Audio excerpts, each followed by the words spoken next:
Alors, regardons voir, on revient à notre métaphore de la montagne. Comment est-ce qu'on répond à un changement? Fait que des fois, là, on marche, puis bang, quelqu'un nous impose un changement. Le gouvernement, nos compétiteurs, peu importe. Bang, la montagne. Qu'est-ce que je fais avec ça? Je monte-tu, je ne monte pas, je recule. Vais-tu être capable d'arriver au sommet? Je ne le sais pas. Et par d'autres moments, on crée notre propre montagne.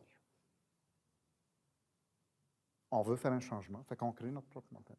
Il y a 3 phases qui sont universelles quand on arrive dans une période de transition. Parce que là, on a un changement, puis il faut s'adapter à ce changement. La première, c'est ce qu'on appelle la fin. C'est la fin de quelque chose. Même en relation. On ne peut pas commencer une relation si on n'a pas fini une autre. Avant de quitter ici, je dois finir ce qu'on fait ici. Il y a toujours une fin qui précède le commencement. Souvent, psychologiquement, on ressent que c'est une perte. Même si on pense que le changement va nous faire du bien.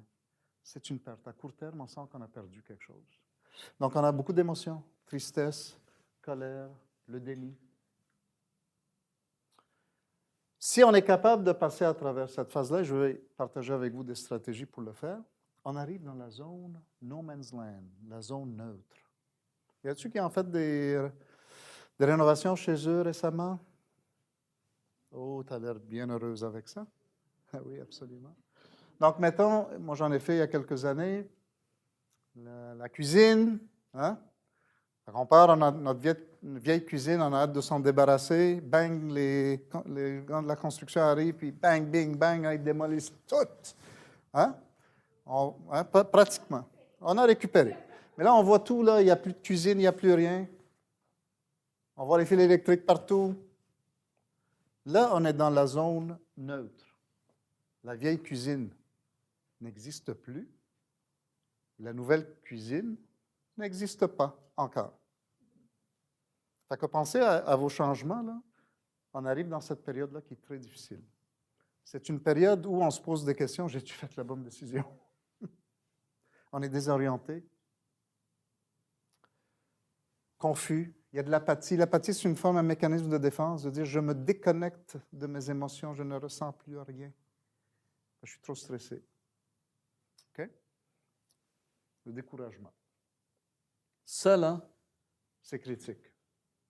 Et si on ne passe pas à travers cette phase-là, ding, ding, ding, ding, ding, on redescend la montagne de la transition, puis le changement ne s'est pas fait. La troisième phase, c'est le nouveau début. Yeah! Oui, on l'a eu, notre nouvelle cuisine. Mais là, c'est fragile encore, parce que je cherche les tiroirs, je ne sais plus où sont les tiroirs, ça a tout changé, je ne me reconnais plus. Donc, c'est quand même fragile, mais il y a une sorte de satisfaction, il y a de l'énergie, il y a de l'excitation, etc. Ça, c'est un modèle. Il y a plusieurs modèles sur le changement. Ça, c'est un modèle qui explique la réorientation psychologique qu'on appelle la transition.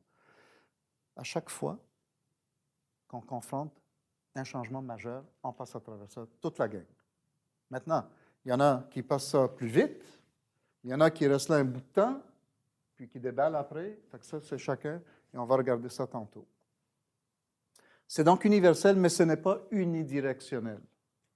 On monte, on descend, etc.